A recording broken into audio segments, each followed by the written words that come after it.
Good morning, Harihara. Good morning, everyone.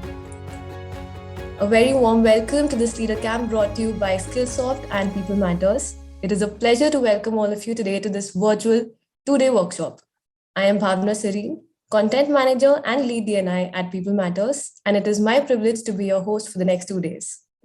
I hope you all had a great time going through the platform and through the pre-reads. I would like to thank each one of you for taking out the time to join us for this exclusive program, which we have curated especially for you. It is said that tough times separate mediocre leaders from the ones who are truly good. And it is these moments of truth and how leaders face them in real time that makes way for a better tomorrow. However, setting your leaders on the learning path requires more than completing just virtual learning courses. A change management centered approach that uses a bottom-up approach to drive change in individuals, in companies, and society in general will be critical to the success of future leaders. It makes a difference how the crisis is approached.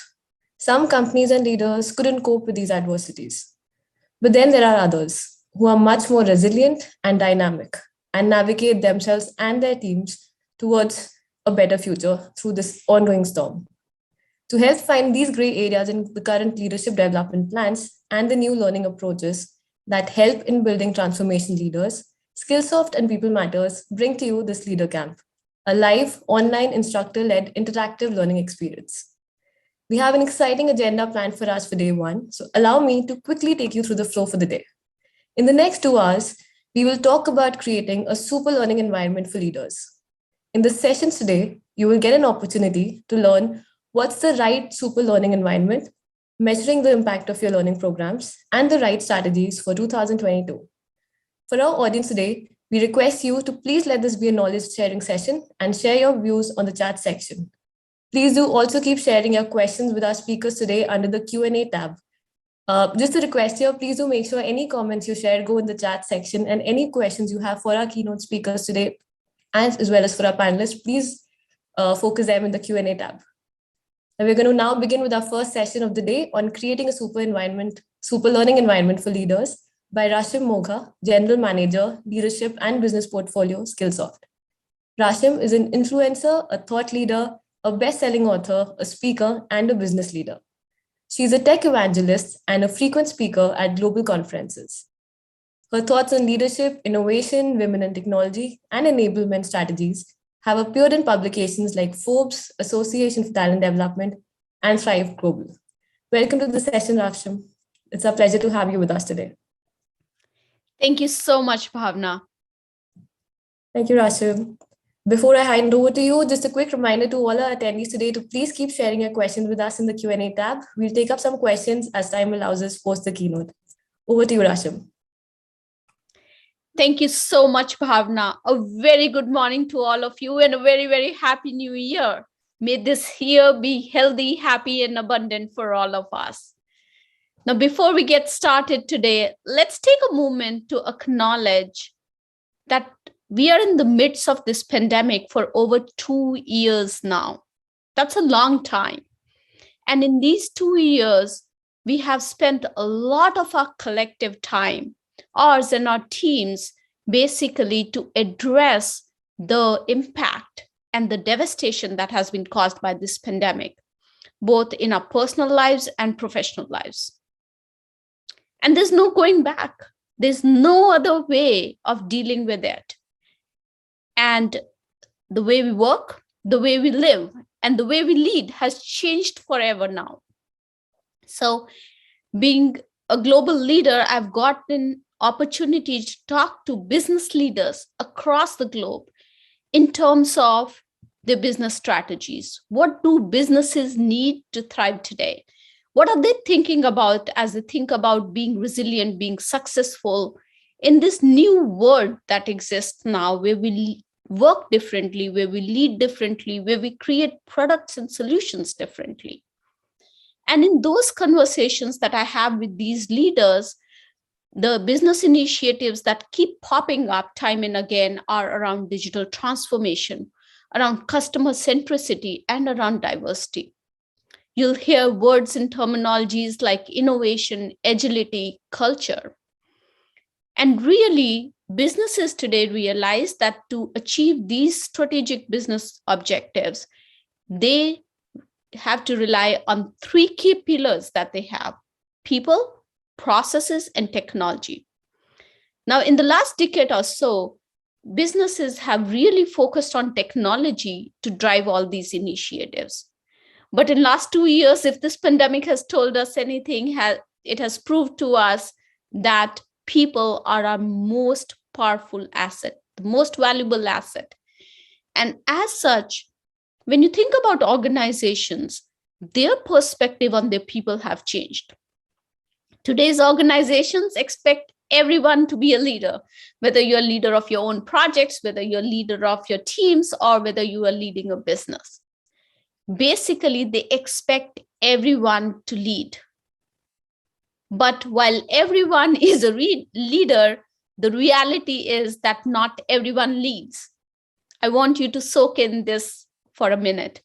Everyone is a leader, but not everyone leads. There's data that shows that most leaders fail in the first year at their job, which leads to about 30% talent turnover and 8% annual revenue loss. These are big, huge numbers that we are talking about over here. There's also data that shows better leadership can generate 3 to 4% improvement in customer satisfaction, and better leadership practices could eliminate 5 to 10% productivity drag. Think about large-scale organizations and what these numbers are. So why do leaders fail, right? Why do we get to a situation where our leaders are not effective in the scenarios that we expect them to be effective? It's essentially, as you start looking at it, it's essentially because the leaders today don't just need the knowledge and the competencies to be successful. They also need the ability and the confidence to use that knowledge in their everyday life. They need that confidence, that contextualization, that applicability to be able to take those competencies that they have acquired to be able to go and use that in their everyday life. Now, I'm in the Silicon Valley in the Bay Area. I've worked for many large organizations like Oracle and AWS and VMware. And I remember going through a lot of these leadership development programs myself as a business leader. So if you're a hypo, if you are a business leader who's being groomed for the next level, there are leadership development programs that exist in these organizations that actually, aim to groom you for the next level. And these leadership development programs are great. 3 to 5 days where you get together across the organization, all the leaders or hypos come together, and the leadership coach actually takes you through a leadership methodology that the company believes in. It can be servant leadership. It can be any other leadership methodology that the company follows. You go through a personality assessment. We've all been through red, blue, green, and yellow colors, or a predictive index that tells us what kind of leader are we, right? How do we lead? And what do we need to change just to be more effective in our everyday life? And we would all have aha moments in those 3 to 5 days of workshops. Then we would come back and reality sets in. And really, when you start having those conversations after that, the common phrase that I heard, and I've used it myself, I'm guilty of using it myself, is those leadership workshops were great. We had a lot of aha moments. But right now in my role, that doesn't apply. It doesn't fit with my business is different. It doesn't fit with my team, or it doesn't fit with the business that I'm leading. And that is the challenge that I always had with those leadership programs. And to top it, when I would change job roles, or when the company would change its perspective towards leadership and the leadership methodology that they would follow, there was a new leadership methodology which was introduced. And I thought, and leaders thought, that they were going back to the drawing board again and learning a new methodology. And not really building on their leadership skills. So really, that's the business problem that I had. And now, as I stepped into this role of the GM for leadership in business portfolio at Skillsoft, what we wanted to do was we wanted to solve for this problem, because this is a real, genuine problem.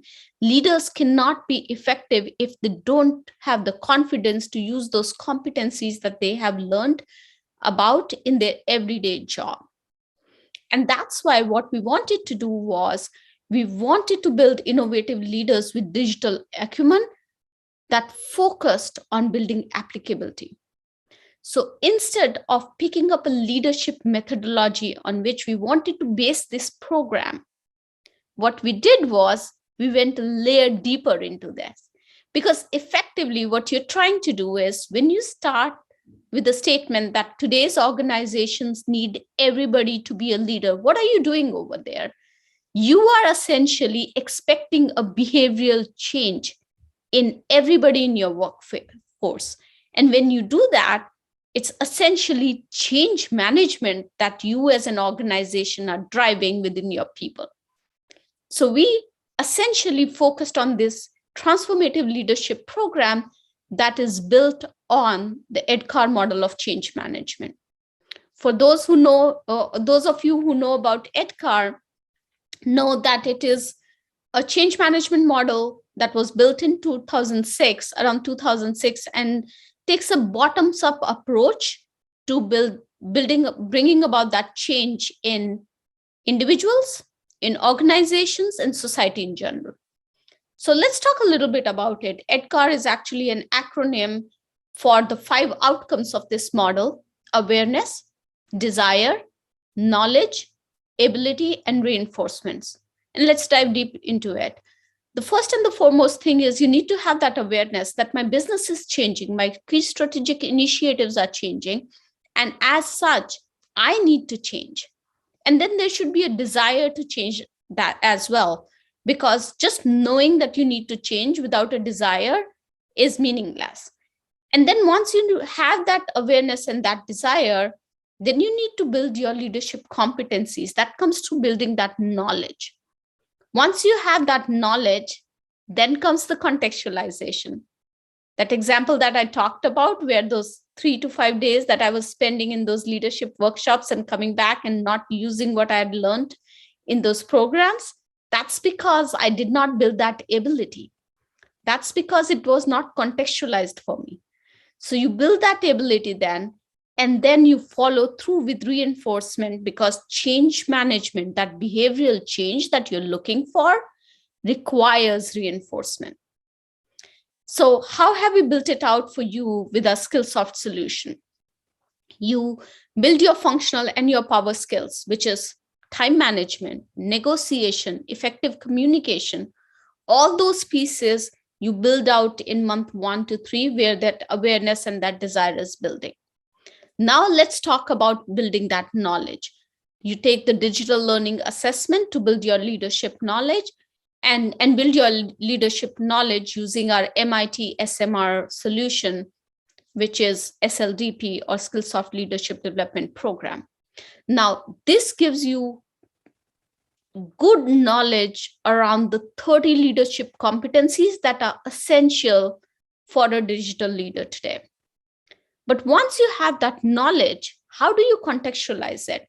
So you go through a 360-degree assessment to uncover your blind spots. What does your manager think about you? What do your peers think about you?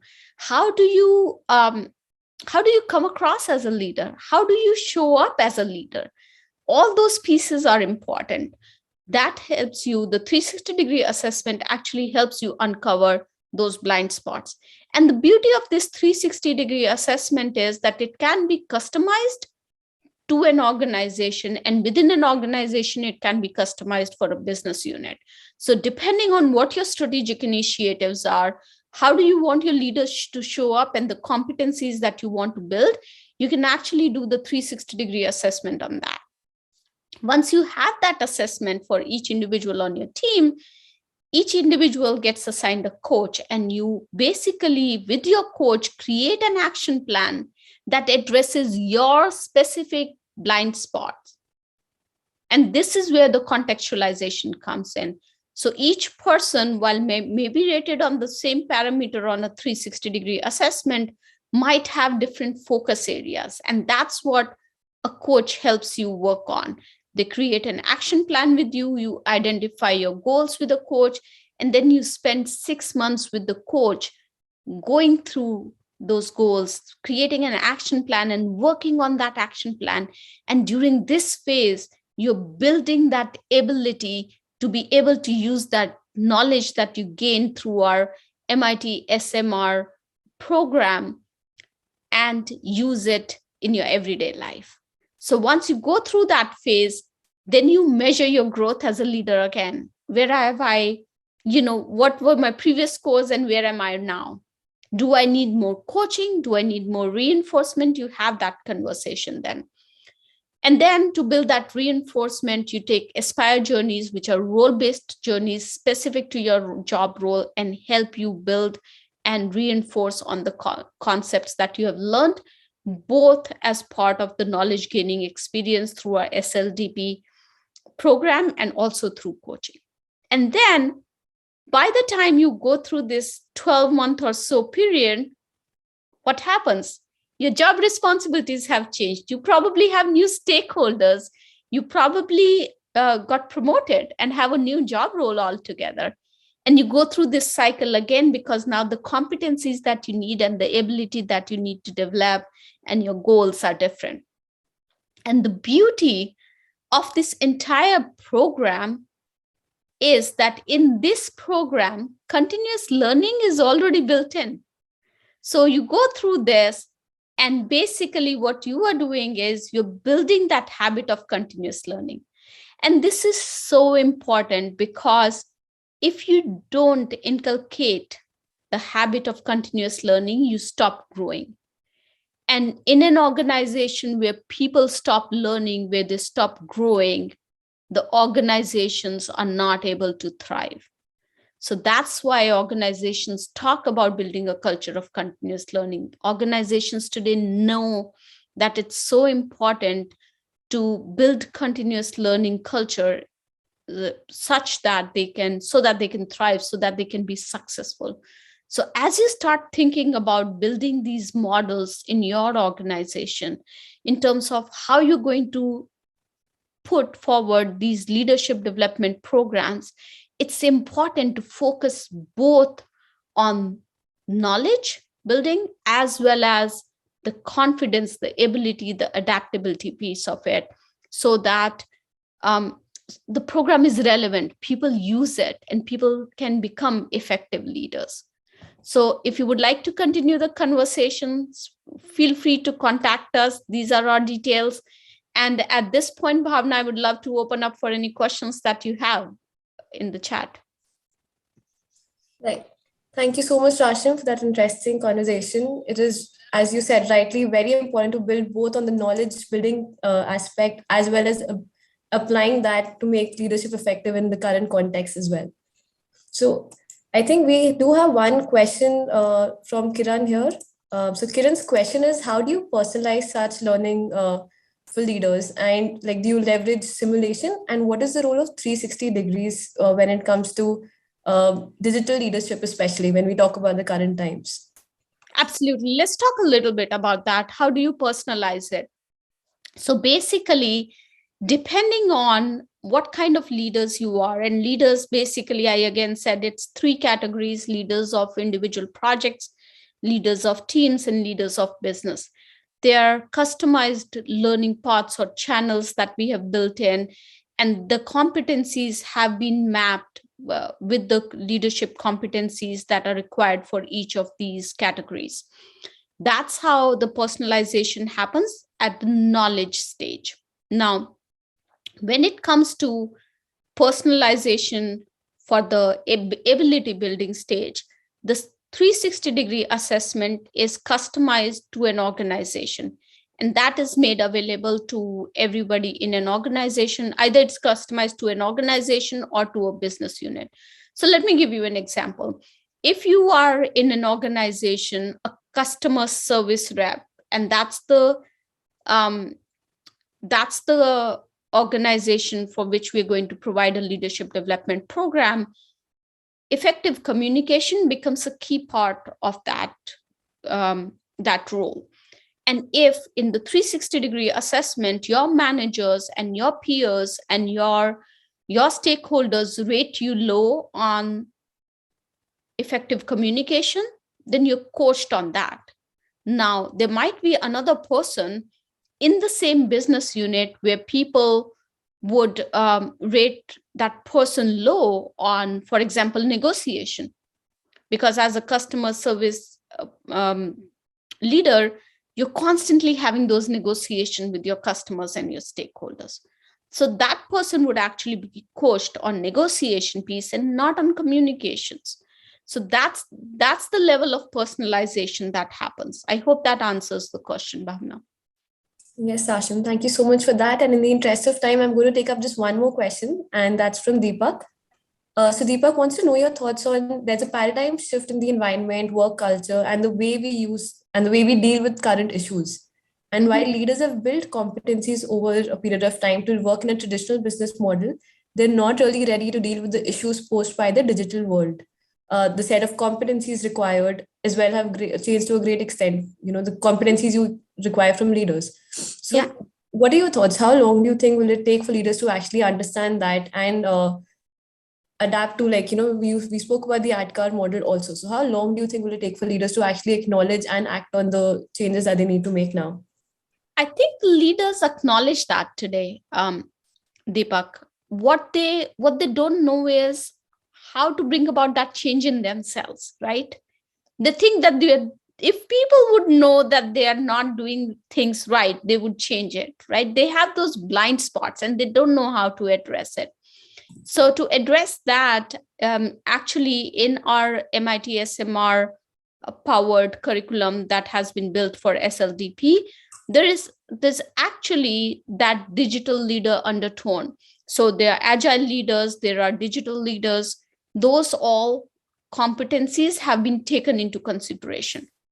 And then when you start working with your coaches, they help you get past the blind spots that you have. So I think that awareness is there. People just don't know how to address it right now. And that's what we are trying to solve for in this model, that is both a combination of the competencies that are required and also the personalization and personalized coaching that will help you get past that hump, if you will. Thank you so much for sharing that, Rashim. We have a lot more questions coming in, but I'm going to request all our attendees to please share your questions in the Q&A tab so we can collate them and get back to you with the responses. Thank you so much, Rashim, for your time today and for sharing those wonderful thoughts with us. Thank you so much, Bhavna, for having me. Thank you, Rashim. And now it's time to move on to our next segment. We are now ready to welcome our keynote speaker, and I'm pleased to welcome Mr. Satish Pradhan, ex-Group Head of HR, Tata Group. Satish is currently an independent consultant advising boards and companies on strategy, leadership, and HR. He works with CEOs and senior leadership as a coach and a mentor. He retired as advisor Tata Sons Limited in 2015. Welcome, Satish. We're delighted to have you with us today. Thank you very much, Bhavna. It's an absolute pleasure to be here and join you on this session, which I believe is the second of a 3-module program. Yes, so great to be here. And I am fascinated by the subset that you're looking at, which is creating a super learning environment for leaders. And having thankfully been able to catch a bit of Rashim's last few comments, I'm quite intrigued and fascinated about the kind of journey that you're creating for people. So thank you very much, and a very good morning wherever you are in the time zones. Good day to all of you. Let me start by setting my frame of understanding on the table so that you know where I'm coming from, ignorant or aware or um, not yet aware. I think the theme that we are dealing with is the road to transformational leadership, which is the overarching kind of theme to build, coach, and reinforce. And then within that, today's module looks at creating a super learning environment for leaders. And I have some cognitive dissonance at that level, but I'll share that as part of wanting to learn from you as well. So my limited understanding of transformational leadership really comes from the articulation of the 4 I's, which is idealized influence, the emotional pull and identification with the leader that followers experience, inspirational motivation, where the followers feel the value and the challenge of the work that they are doing, which comes alive to them by the leader's intervention, the intellectual stimulation to be enabled and feel empowered to innovate and be creative, to challenge and seek new ways and new paths to walk on, and individual consideration, which is the connect with each individual. You know, this whole notion of customization and a segment of one approach to the people who seek to follow you. If I'll overlay that with some of the stuff that we've been talking about and think of leadership and my learning a little bit before COVID and during COVID, and I think there are 2 parts to it that come to mind. One was briefly touched about by Rashim, the previous speaker, which is transformational leader are people who are that way. So it's about who they are. And then she talked a lot about the work that the Edcar model seeks to do, which is progressively look at what do they do and seek to address the behavior and the habits of behaving in a certain way, which is the skills and competencies that you need to build muscle habits about and learn them. I think that's one key lesson that COVID has taught me and a lot of the people that I'm working with. I also want to read out something which is a very boring thing to do anyway, but on a Zoom conference in a post-COVID hybrid environment, perhaps it's fascinatingly distressing. So I will distress you. The way I learn most effectively, I discovered long ago, is in conversation with others. It is in the playful, exhilarating, joyous thrashing out of ideas with brilliant people that my own ideas are brought to life, refreshed, and vetted. Someone once observed, the only thing that matters in art is the part that can't be explained.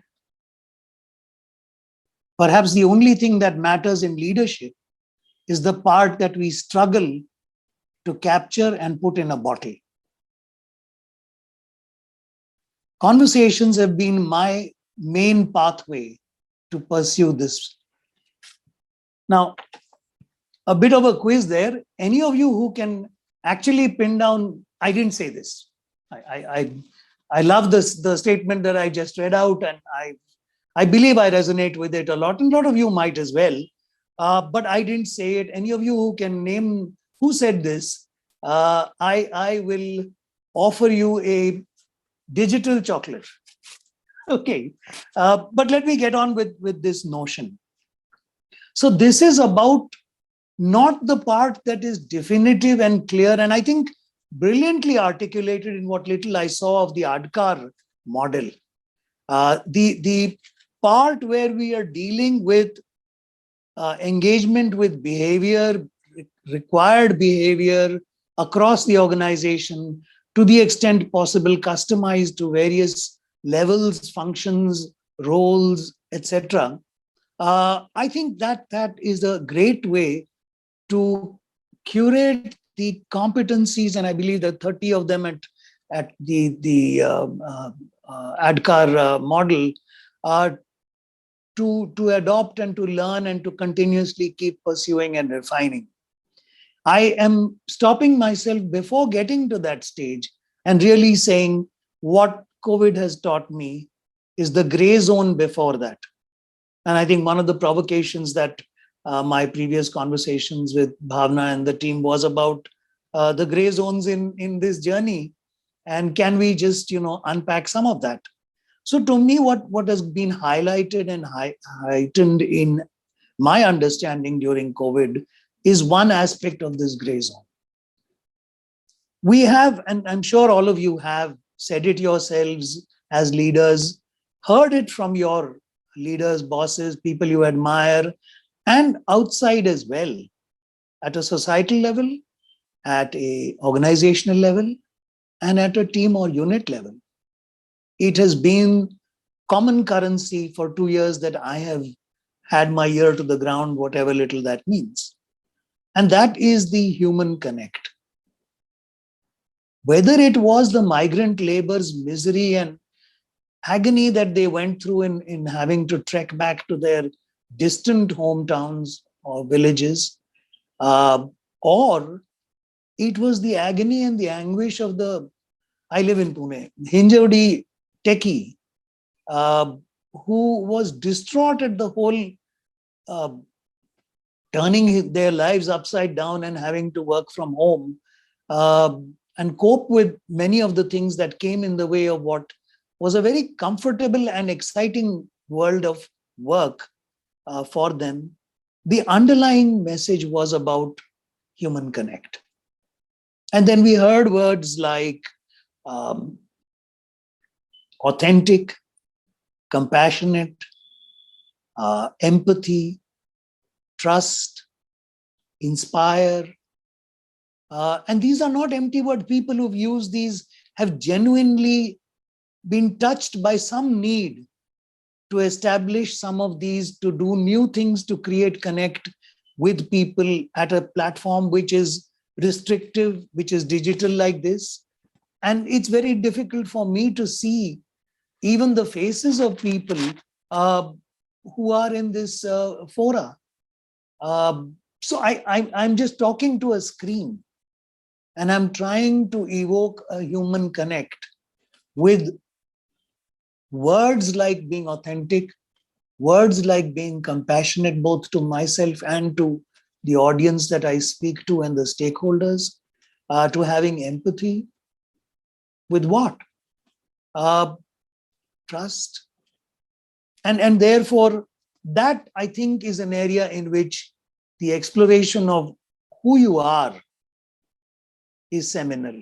And there are some fundamentals of leadership. Everything hasn't changed. Thankfully, a lot of good work done by people prior to COVID was around the area of exploring who we are and distinguishing between leadership as a system. So transformational leadership as a system of leading, as a model, as a method. And transformational leaders as individual human beings, frail, fallible, and yet courageous enough to try and venture into the gray zone of human connect while running a business. It's a very hard numbers kind of, I'm sorry to say that. At the end of the day, a business is successful if it makes money.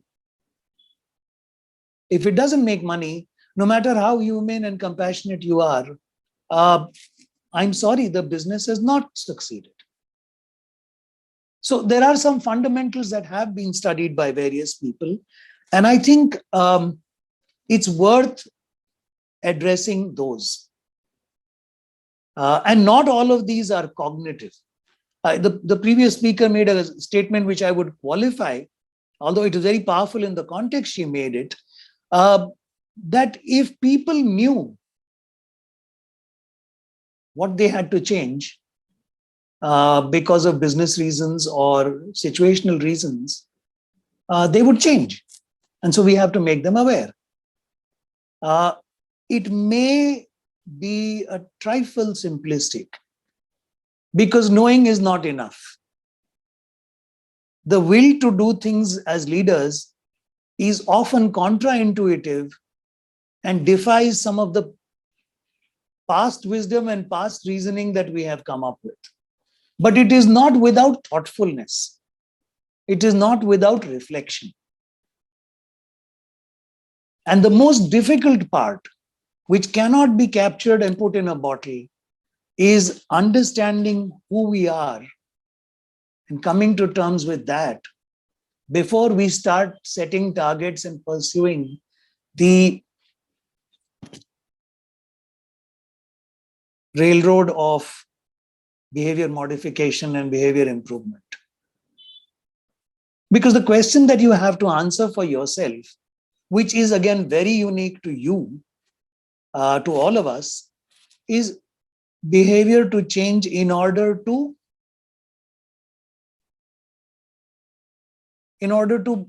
be what?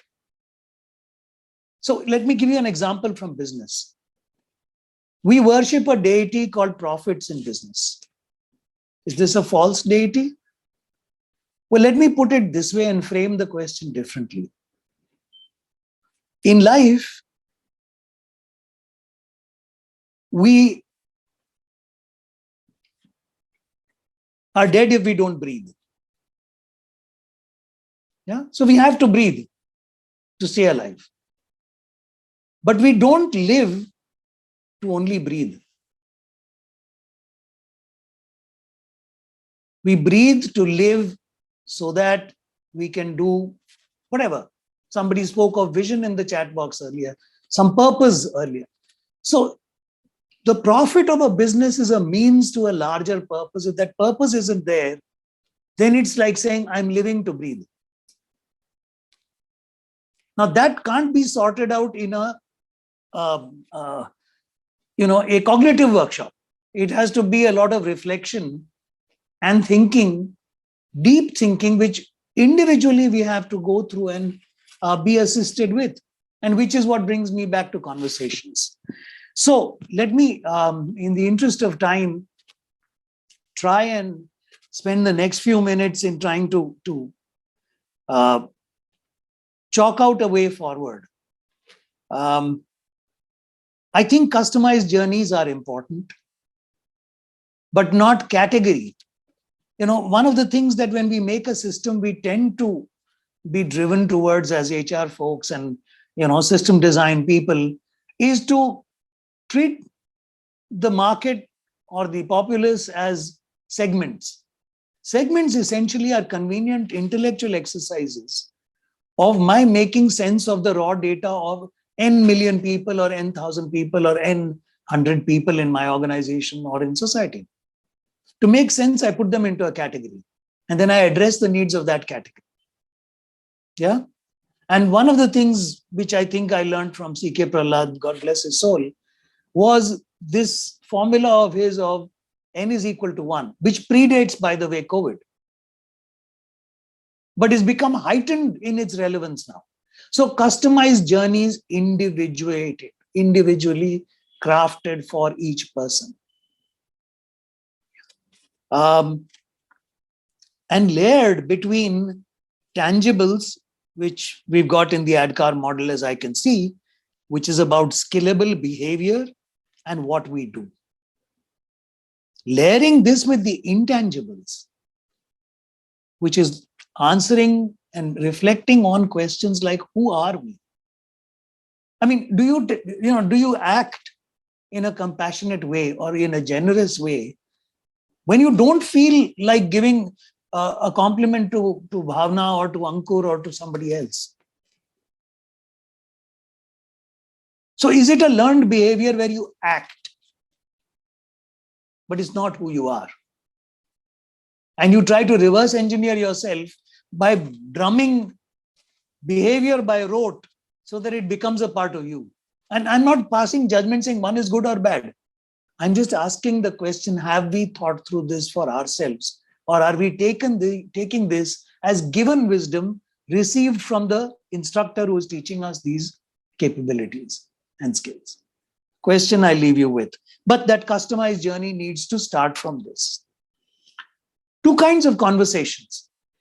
We all know this 70-30, 70-20-10 kind of split between doing, having conversations with people and learning in a course.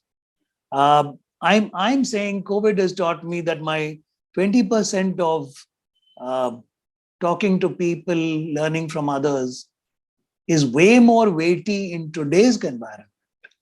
And so crafting conversations with myself, that sounds like you're on the verge of a borderline, mental disability. No, conversations with yourself are very critical today.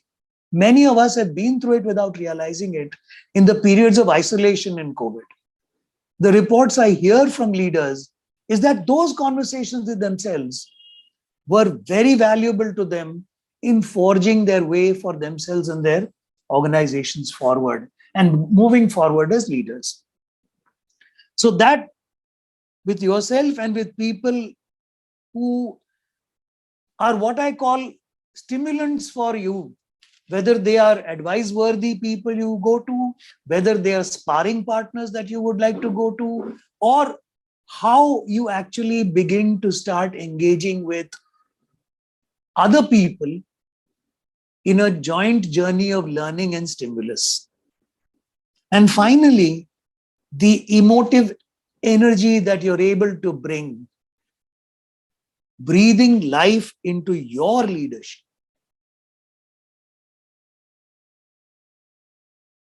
Now, that's the kind of ground that I'd like to leave you with. Some gray areas, some confidence and conviction, and some desire and need to talk to yourself and to talk to people who can actually be powerful stimulants in your forging and crafting your own leadership as you go forward. Thank you very much. God bless you all. And if you have any questions, Bhavna, I'd be happy to take them. Thank you so much, Satish. Those are some really thought-provoking insights that you've shared with us.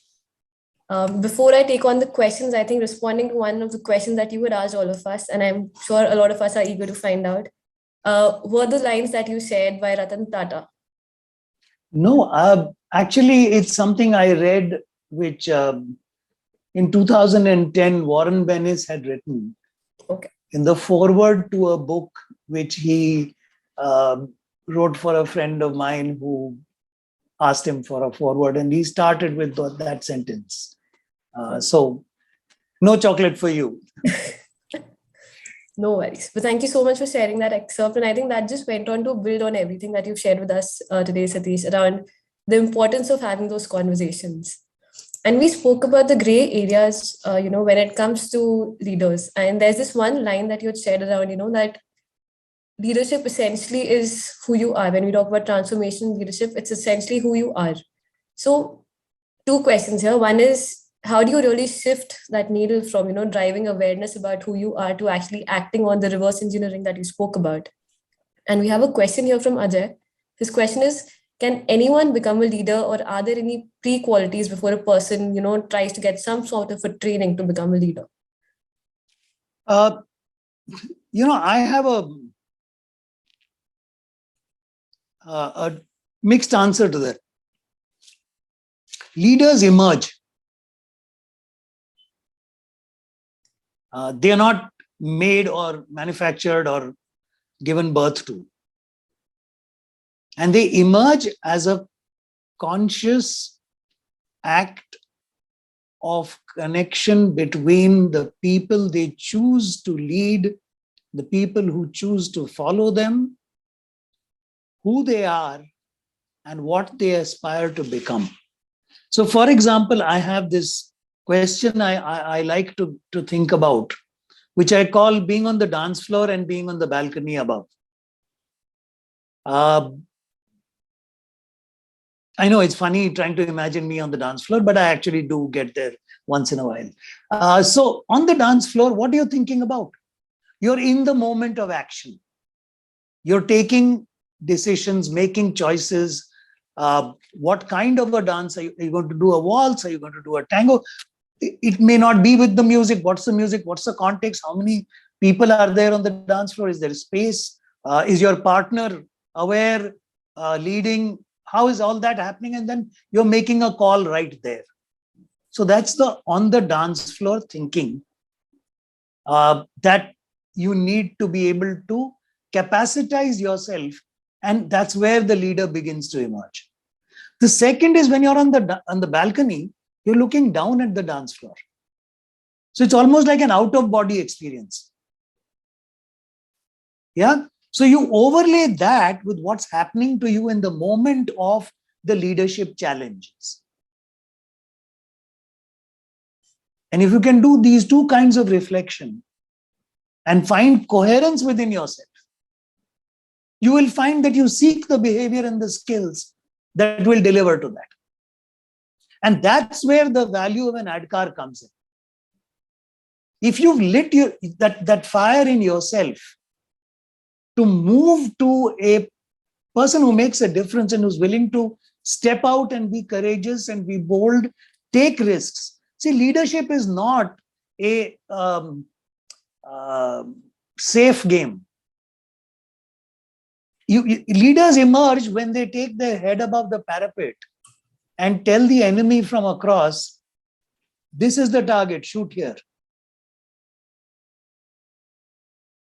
Otherwise, what are you leading?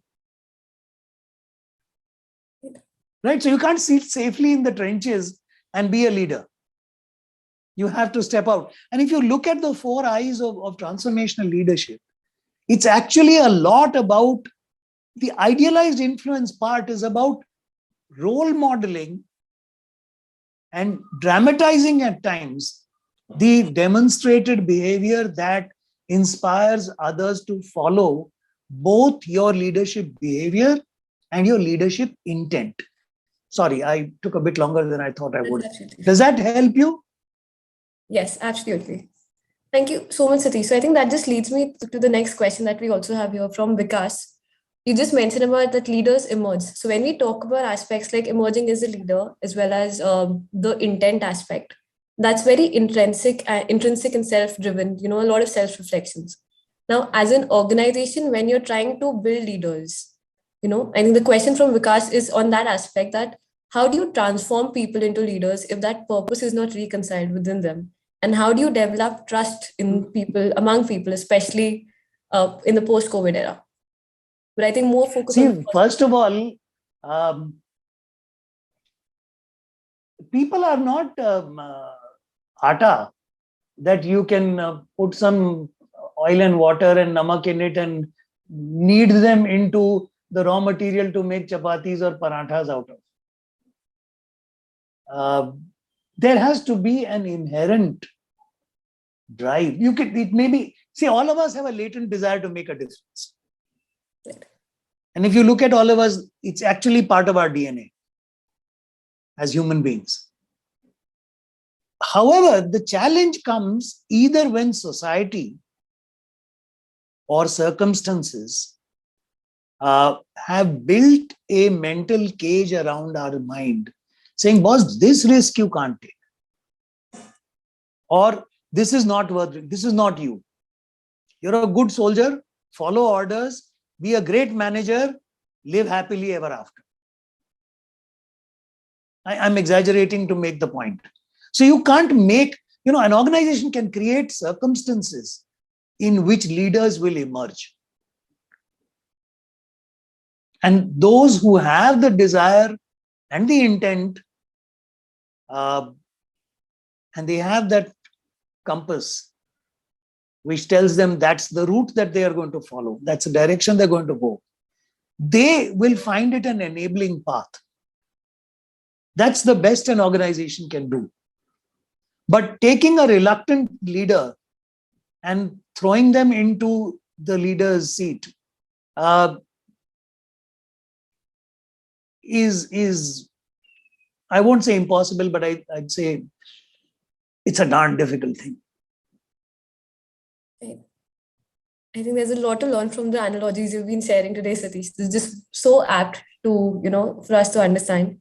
You spoke about this one aspect where you said, there is a lot of focus on aspects like authenticity and compassionate leadership. So there's a question here from Shaheen, and I think this is sure going to help a lot of our attendees here today. Are there any tips for leaders to have those meaningful conversations with their workforce, while working from home, especially in the current circumstances? I think one of the lessons I've learned is that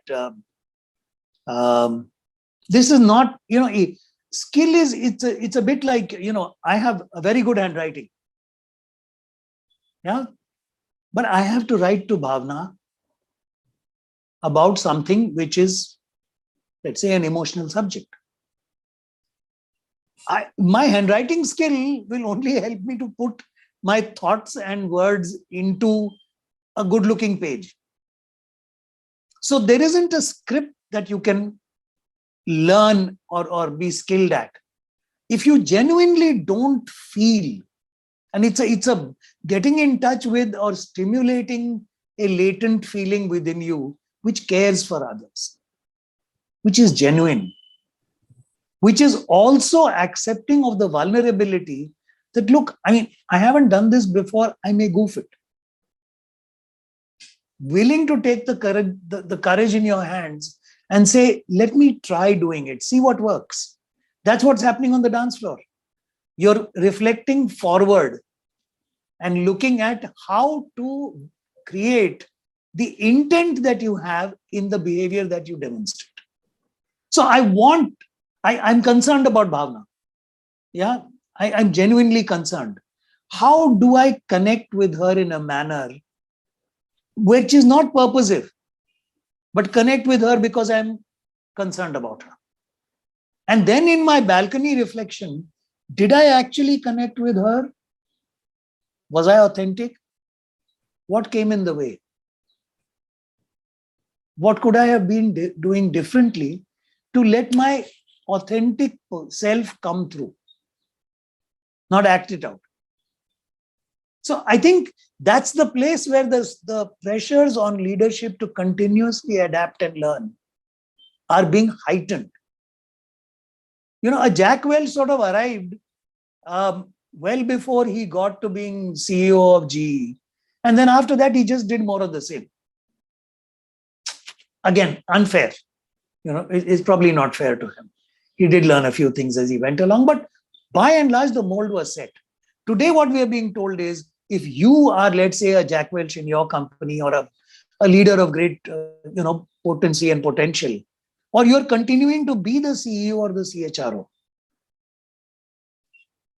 you, first of all, will have to adapt and realign the coordinates of emotional connect, which is your authenticity, your genuine wanting to help others, compassion, care for others, feeling what others feel through empathy, doing things in a way that you earn the trust, being trustworthy is more important than hankering for trust. Because you're trustworthy, trust will come. But if you're just chasing trust, it's like profit for its own sake. Inspiration comes when people see you speaking for them, identify with you. He's one of us. She's one of us. She speaks to what matters to me. And she's talking about a way forward for things that I would like to see happening. That's the identification that creates that inspirational trust, and people follow them.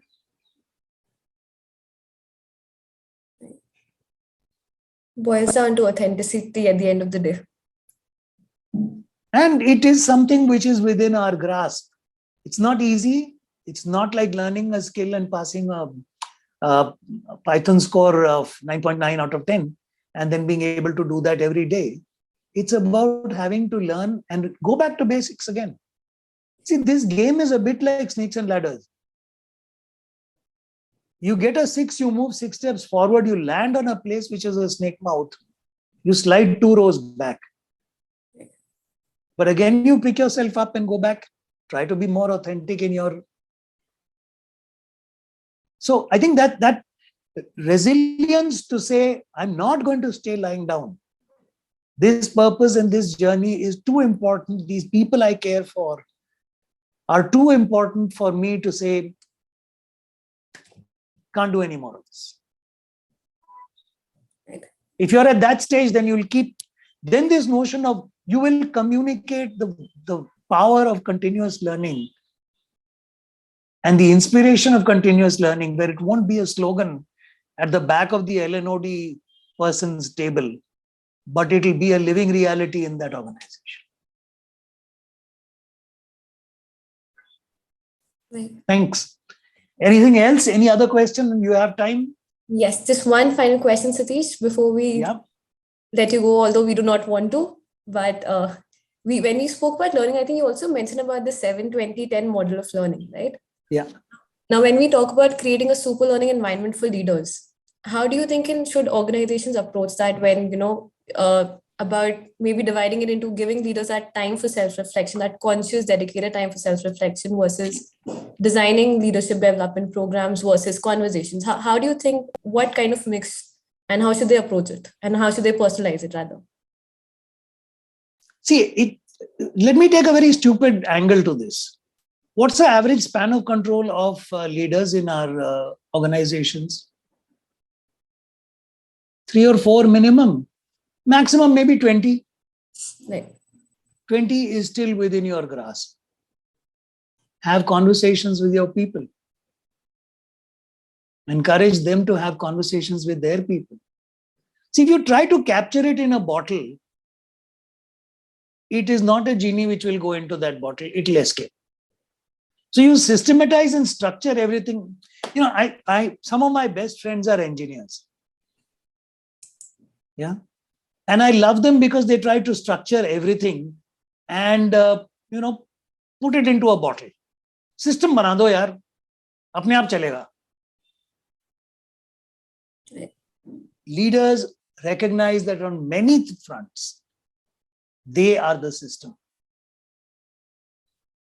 What they do becomes the inspiration, and people emulate that.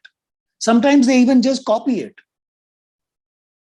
You tell me, how many times have we said, JRD used to do this here. So the implication is, JRD used to do it, you copy it. You'll also become a great leader. What JRD intended and where he was coming from in terms of his compass, which made him do various of these things at different points of time. But the anchor was that compass, is the place where you have to be and help others to see that. So if I'm having a conversation with my people on mood, in the organization, morale, attrition, recruitment, new people, do I have a conversation and say, Bhavna, in your team, what's the direct reportee's kind of mood right now in terms of how courageous are they feeling as a business and as people? Will somebody walk up to you or past you to me as your boss and say, you know what, we've got to shut this division down. It doesn't make sense. Right. Why are people not being able to say that? It may be right, it may not be right. But if do people believe things that are not on the table, how do we help create that? What do you think? Okay, I'm going to leave you guys for 5 minutes. Here's a bunch of post-its. One person, please write down whatever you want to, so that I don't see whose handwriting it is, since I know you guys so well. And put them on the whiteboard. I'll come back in 5 minutes and I'll answer those questions and deal with it. And let's see if we can create more openness to start with in our own team.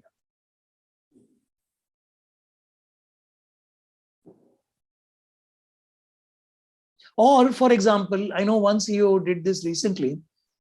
He said, look, I have a dilemma. We have working capital issues. I don't want to borrow anymore. I don't want to pledge any more of our assets and jeopardize the future more. And I don't want to cut expenses, because our expenses are really people expenses. So we have a choice. We have 3 company residences. One is a bungalow in which I live, and 2 are apartments in which 2 of you guys live, out of 10 people who report to me. Should we get rid of the bungalow in which I live and move into a rented apartment? We will save X crores, if we do that. At a time like this, that's what 10 times its value, which means 250 people do not need to leave their jobs if I do that. But it means inconvenience to me, my elderly parents, my children, and the family.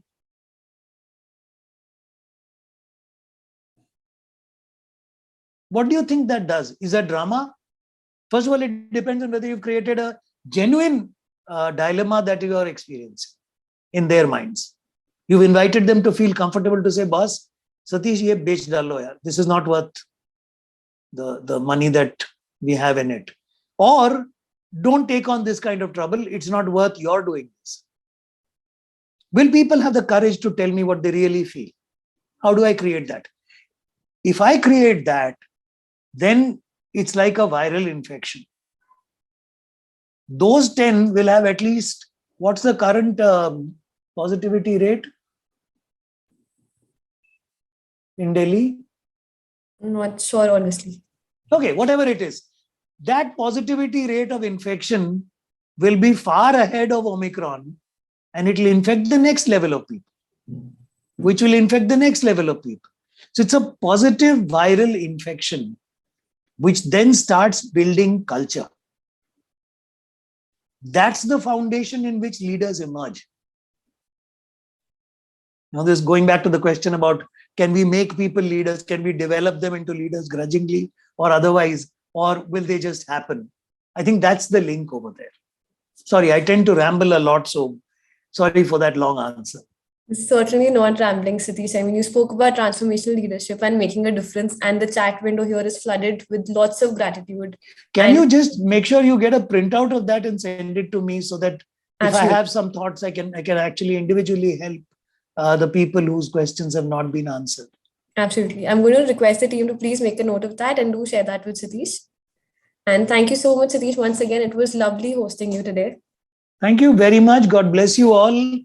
Great success, but more fulfillment and joy in doing the right thing, even when you're doing very difficult things, which I'm sure you will have to. In those crucibles, I'm sure you will strive and will come out a better person and a better leader who will learn from what they do, even if they don't do it right the first time. Thank you. Thank you so much, Satish. And after that wonderful session with a lot of self-reflection for all of us, I'm sure, we now move on to the last section of our leader camp today for day 1. We have an exciting lineup of senior leaders joining us on the panel for a discussion on a spotlight on best practices. Please allow me to introduce our speakers before I hand over the frame to them. The first speaker is Sangeeta Gira, Head Learning and Development and Talent Management, Society General, Global Solution Center. With over 20 years of experience, Sangeeta's strength lies in building people strategy, creating and running employee engagement programs, culture building, motivating, retaining team members, and recruitment. She has done extensive work in the area of organization development, performance management, competency mapping, and career management for our employees.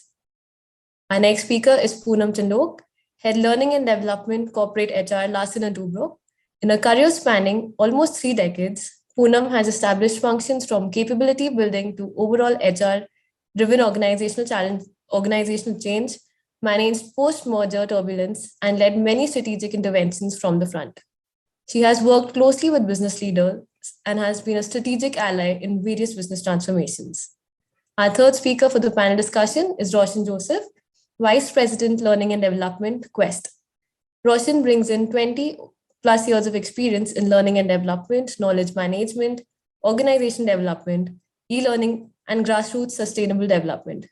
She's responsible for creating an environment of learning and growth at Quest. To moderate this session, we have with us Payal Chawla, Professional Services Design Head, India and ROA. With over 19 years of experience, Payal is a learning and development professional with expertise in providing creative, cross-functional approaches to addressing complex customer needs involving learning programs, technology, and learning assets. Welcome, Payal. Welcome, Sangeeta, Roshan, and Poonam. There's an exciting discussion ahead of us. Without any further ado, I hand over the frame to you.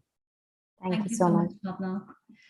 So I'm really excited, and I think one of the really important things that we speak about and heard from our speakers also today is that many leaders aren't really successful in their role despite attending, several different leadership development programs, is because as L&D and HR, we do a very good job of building their knowledge around leadership skills and competencies, but perhaps not enough of a good job in building the ability and confidence to apply those skills in real life situations. And this leader camp would end up becoming an example of one such program if we didn't throw the spotlight on some of the real life experiences and best practices from leaders who are doing it and doing it really well in their organizations, in their field of work. And I couldn't be more thrilled to host this discussion with an esteemed panel. So once again, welcome Poonam, Sangeeta, and Roshan, and welcome everyone who has tuned into this leader camp today. So let me kickstart by asking a very important question as we continue to deal with a world full of uncertainties, and that is, which organizational trends are most likely to have the most impact on leaders in the future? And let me start with you, Poonam, if that's okay. Perfectly fine. Thank you so much. And it's a real pleasure to be here. I also tuned in some time back, and it was such a pleasure to listen to Mr. Satish Pradhan. I'm really envious of the age of this audience, which will be extremely young to get this kind of an exposure so early. But there was so much to learn in it for me as well. So coming to what is going to really, what are some of the trends? There are many, many trends. Okay, so I'm going to be very focused in whatever I speak. There are two things that I would like to talk about. One global trend which is happening, which we have to be very cognizant about, and it's picking up, is and any company which needs funding, and which I think would cover almost all the companies that that people in this audience is part of. There is a huge focus on ESG. Okay, so it is extremely important that leaders need to understand this focus. It's extremely important that they make it bite-sized for that understanding to cascade down into the organization, and also what can each person do to contribute towards it. Now, this L&D will play a very, very big role in this. And that's why I've picked up this particular trend, because creating that awareness, creating that understanding, and across the board, including for top leadership. So most of our top leadership programs now, we dwell a lot upon ESG, the impact and things like that. So that is how the trend and L&D in that sense can, complement each other. The second thing which I would like to talk about is the landscape is changing. So as HR professionals, we need to understand what is the outlook of our organization over the next five years at least. Where is the organization looking? And many organizations are looking at changing. Understand what that change is. Like in my organization, I work for a company called Larsen & Toubro. It's an 80-year-old organization. It is for the last 80 years known for high-tech manufacturing and construction. But when I look at the Laksh, we have this 5-year program, 5 years perspective plan every 5 years that we build, and the next one is getting done, Laksh 2026. And when I went and listened to what is this Laksh 2026, there is a huge focus on services. Now that's a segment that L&T has got into in the last 5-7 years, and it's going to grow in a very big way. Now that is a trend that I need to understand as an L&D head. Then I need to see how that gets reflected in the various programs that I'm going to do. How am I going to reflect that? How I'm going to make my leaders ready? Because we have a lot of fungibility of leadership in our organization at the top levels. So how am I going to make my leaders ready for this fungibility, for this understanding? So for every person in this audience, I would say, understand what is the business plan of your company for the next 3 to 5 years, figure out how the organization are either going to continue, stop, or new things that they are going to do, and then see what role you can play, whether in whichever function you are. I'm not saying only in L&D, in whichever function that you are, what is the role that you are going to play. It would help to go back to the management or to the senior management, whoever is it, to check back, is my understanding correct? Don't just start doing it. Check back whether my understanding is correct. Correct your understanding and move ahead. And that is how, whatever is the trend, you will at least be aligned to it, and what you would be doing would be aligned to it.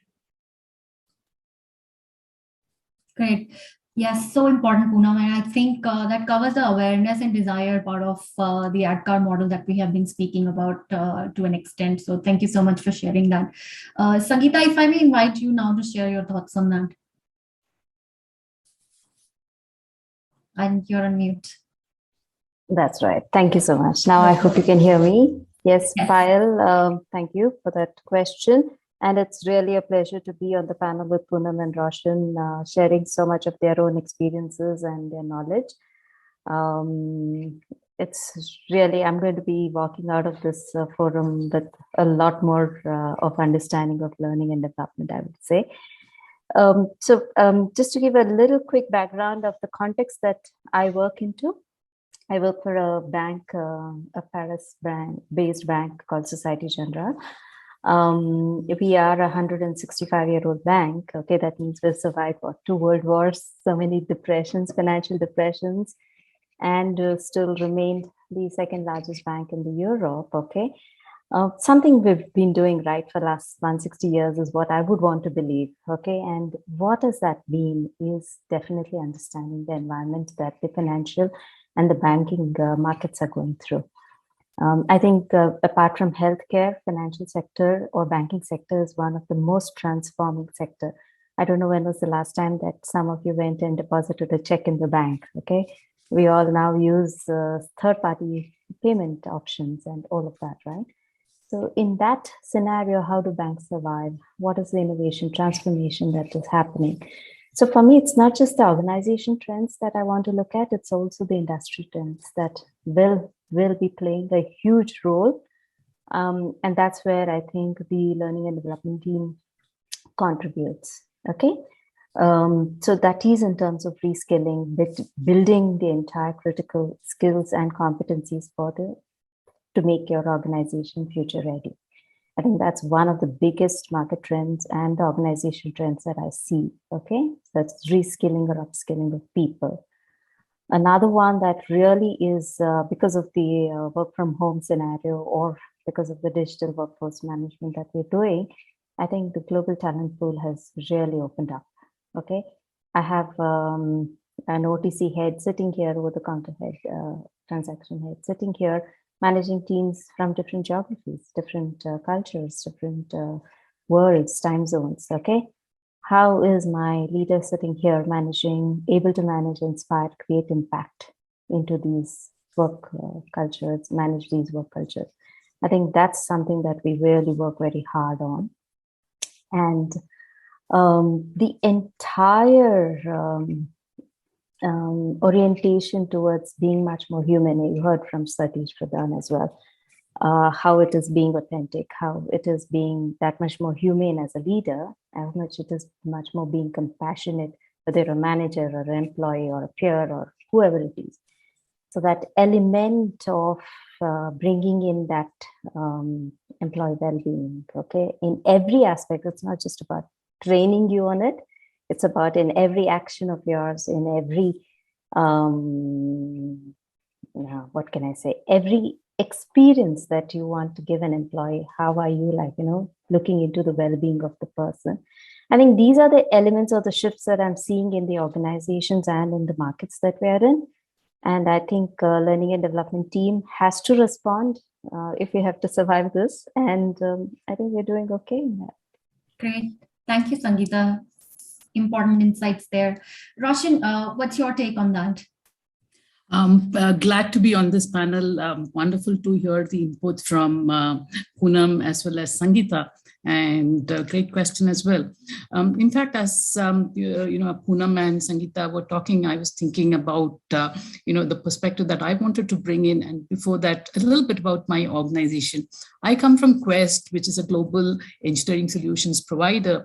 This year we complete 25 years, and we really want to be a centenary company. We're located out of 40 locations around the world from 13 different countries and have a global workforce of more than 13,000 people today. In terms of some of the things, from the trends that are changing, and what we are also seeing from a perspective of the shift to remote work, and probably which is here to stay, moving on to a hybrid mode. One thing that I very strongly see is there's a complexity around building culture and employee engagement, including assimilation of new leaders. Like I said, pre-pandemic, every year leadership team used to meet twice a year in a global location, and we would exchange stories, we would talk about successes, failures, etc. And the last 2 years we've all been virtual. And this year, last year itself, we onboarded more than 50 new leaders across the world. And my challenge has been, how do we ensure that these leaders get to know, understand the culture, understand the bonding that we have as a team, without them moving, sitting, without them moving and them sitting in their own location. And even across the, the larger organization, leave aside the leaders, I see, we've hired so many new leaders. And the funny thing is that, when you shift jobs, you are sitting at the same table, same room, only thing the same, maybe you're looking at the same wall or the painting before you, but what changes is that you're moving from X company to Y company. And therefore, how do we help people understand what the culture is, and how can leaders come to the front and center to set examples, saying this is what we stand for, this is our DNA, this is what gets rewarded, and how do we make people feel that this is important. So this is one thing that I feel extremely important in terms of addressing as a trend as we move forward. The second thing I also feel is that we need to more so equip our mid-level managers to lead with empathy. If you were to look at it earlier, when you used to lead, it was about getting things done, developing people, etc. But today you need to help people or leaders build that additional skill. Do they even know how do you lead with empathy? Mindsets. Why do I even need to support people in terms of their personal needs? And then, of course, capacity. Do I even have the time? Provided I have, the skill, the mindset, etc. How do I prioritize, even as leader, to make this effort in terms of supporting folks with empathy, and without even a shadow of doubt, communicating early and often to make sure that people have sufficient information without adding on to the fatigue already that people are feeling. Great. I think such an important point from managing the remote workforce point of view. And that leads me to the next question then, the fact that now navigating remote work and a hybrid work environment has created a number of new challenges for business. What are the obstacles that leaders themselves are likely to encounter? And what are some of the top of the mind concerns that you have while designing the learning roadmap for leaders? And Roshan, if we can start with you this time. Oh, thank you.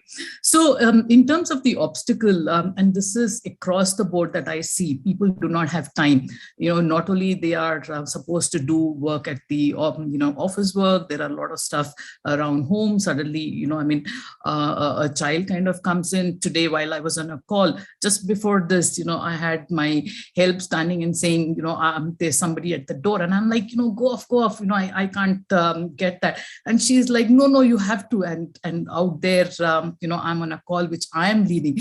So in this entire process, how do you regulate yourself? And that's something which is extremely important. But that apart, from a content perspective, do people have content which really helps them address the current contextual situation. So therefore, having a catalog, is it updated to make sure that, the current context is factored in. We used to look at a standardized one size fits all, but that doesn't help at this point in time. So while you need a standardized catalog, you also need to provide options for people to select on the areas of development that they want to factor in for themselves. Again, moving from many competencies to a relevant few, because people really don't have the time. And again, since I'm talking about time, having content which is the duration which is really optimal to learn the content, having it in breadth, depth, bite-sized, addressing different modes of learning basis the learner style. Making sure that there is engagement. There are times when we are on a session and the cameras are off, the audio is on mute. Are people even there? Or, you really don't know that. So, so that, how do you, and then, there's also this constraint. People have moved away from cities to their villages, etc. And you cannot insist on, having the video on. So that's another one. And then, of course, the biggest one that we always face, time zones, because we no longer are able to get people into a location, etc. You have people right from Japan to Singapore to India to Europe to North America, and right up from East Coast to Pacific coast side. So how do you get everyone? Someone's sleeping, someone's waking up, someone's in between. How do you manage with all of this is something that really needs to be kept in mind while designing a roadmap. Amazing. That's really interesting insights, particularly with, I think, the time zones. We all struggle with that. I think the pandemic has brought all of us very, very close. The globe has become much more smaller than it used to be. But thank you so much for that. Sangeeta, what are some of your thoughts on that? I think Roshan really very well summed up on the challenges of having a workforce that's working from home. Okay. But what I'm just going to add a few things into what she summed up. I don't know how familiar all of you are in terms of the importance of informal groups. Okay, in an organization, the water cooler conversations, the interest groups, the lunch buddies, or for that matter, when you walk through the aisle going to your workplace, you stop by and say hello, hi to your colleagues. There is a dearth of informal groups because of work from home right now. And what was the importance of this informal group is that it gave an employee or an colleague a sense of belonging. It gave a sense of saying there's something more to look forward just to work, to go to office. Okay. And that has actually reduced or come down or almost died off. Okay. So for us in an organization, how do we overcome that hurdle? I think that's a huge thing. How do we create informal groups? Okay. Because all of us know that creating groups is so difficult to get even the team dynamics. Forget, where there is a need, they don't come together. Forget creating informal groups. Okay. So that's something that keeps us going, and our LLE team goes sticking on that. The other one definitely is we are trying to redefine what is the meaning of fatigue. Okay. Because for us, for everything, a person is logged on to the screen that you're looking at right now. Okay. Learning also should happen through a screen. Meetings also happen through a screen. And as Roshan was saying, even when you change organization, nothing changes for a person, but just maybe the laptop itself changes. Okay. I don't know. Okay. So, and if you read the Gartner's report on the latest trends in HR or the DDI report right now, they all are talking about how an employee faces fatigue now is so different from what they were facing in the past. Be it even if we design our learning programs or get leaders to actually address the people through micro learning, through bite-sized learning or whatever it is, we still feel that there is that digital fatigue that is setting. Okay, you're switched off.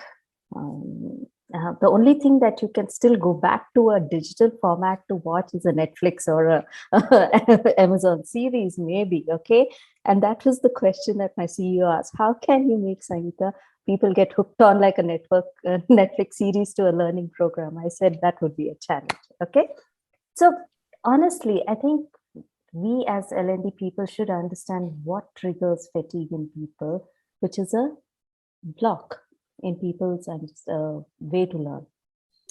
So what we've come out was a 3E model, which is exposure, experience, and education, keeping education to bare minimum. Okay. And as Satish was saying, the 70-30-10 principles, of course, that 10 is what we look at education. Okay. And the rest of the entire a model of 70-20, we're wanting to keep it to exposure and experience. And in that, all our learning modules are around creating that experience, giving them that exposure, making them really go through, be in the shoes of that person. So we're creating learning personas.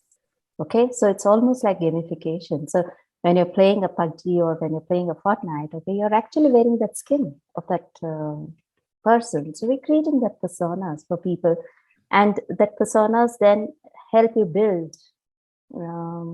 If you're a manager of this level, in terms of competencies, then you get extra gears, extra things to wear. So it's almost like a gamification of things, but building personas has helped us because it's actually putting you in the skin. It builds compassion, it builds empathy, it builds being in that shoes. Okay.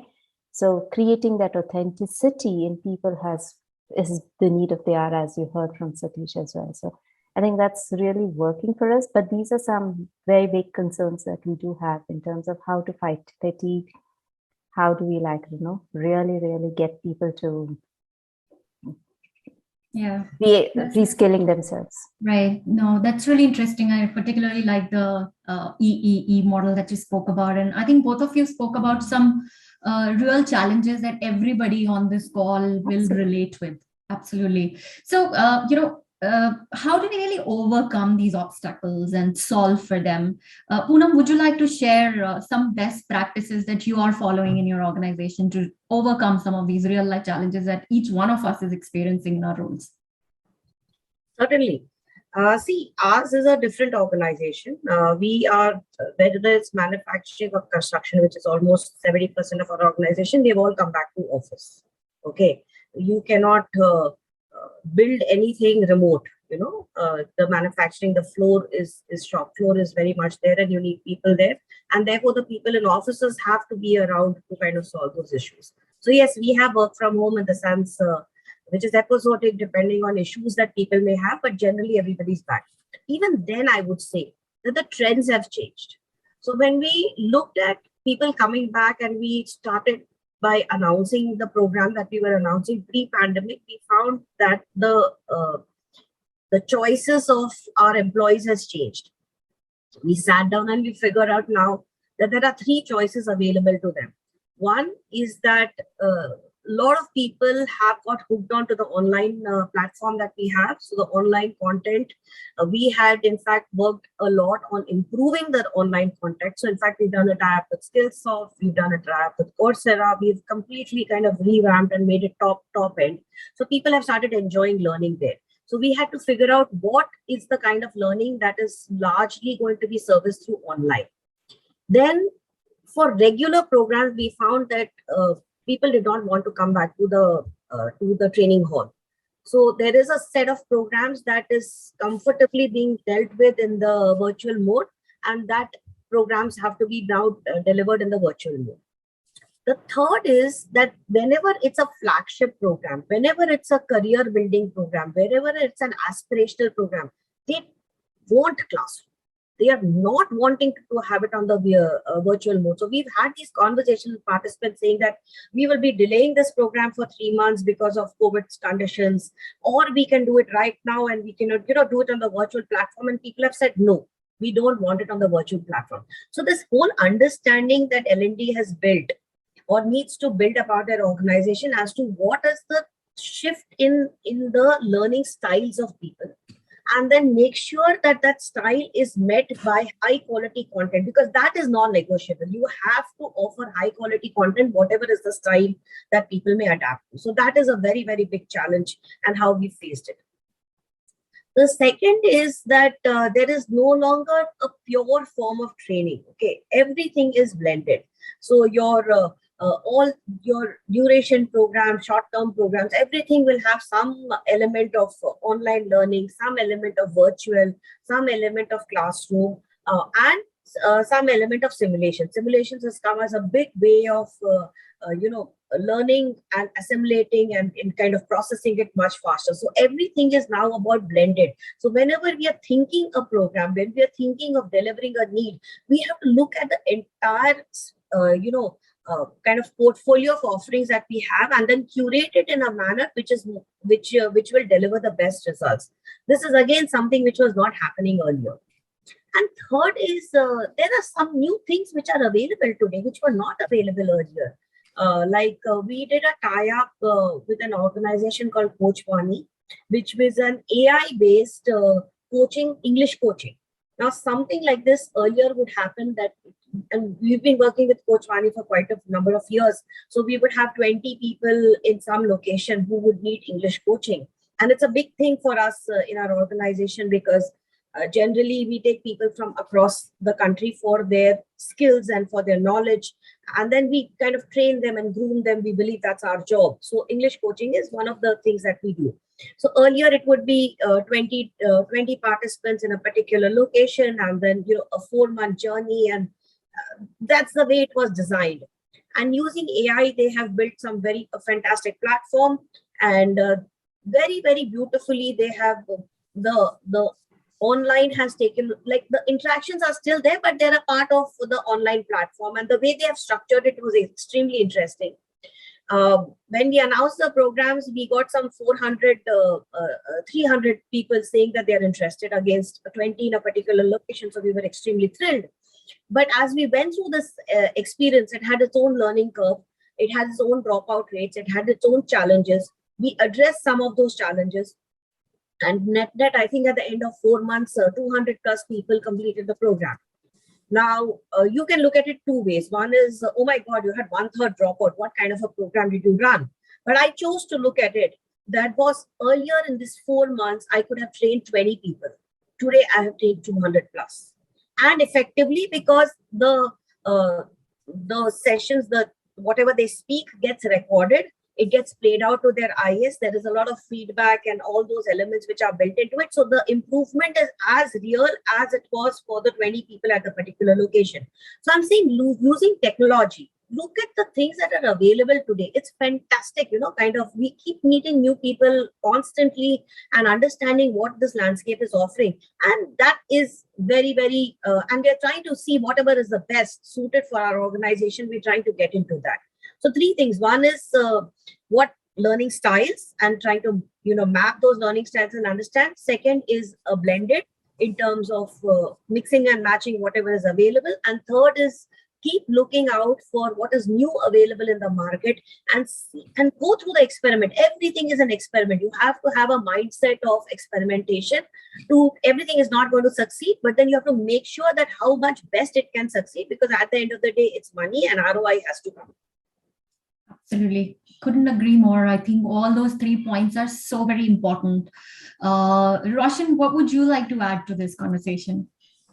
So, some of the things that I'm talking about are things that we've been practicing before pandemic as well, but it's just got accelerated, and you see the benefits so much more at this point in time. So, for example, I did mention all of us have different learning styles, and when you partner and have a content catalog which caters to the different learning style.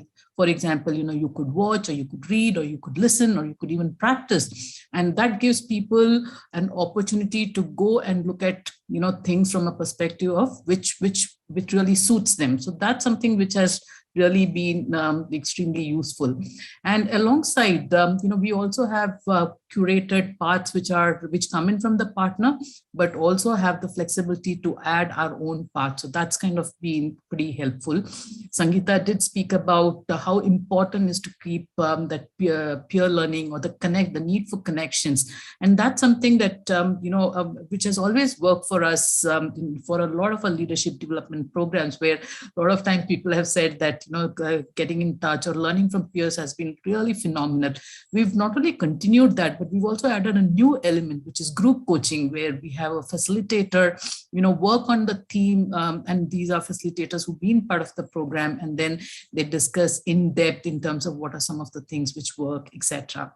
Poonam did talk about using technology for engagement, and that's something that we have leveraged fully on during the last 2 years, which is, for example, using Jamboards for discussions. Earlier, we would have used whiteboard or the quick Menti polls or the breakout rooms, either from WebEx or the Zoom calls, etc. And so much so that we've also used online bingo for reiterating concepts or having some fun element important. So these are things which really keep the engagement and the interactivity on, and we really have and these are also checks whether is somebody sitting there and are they participating or something else is happening in the back end.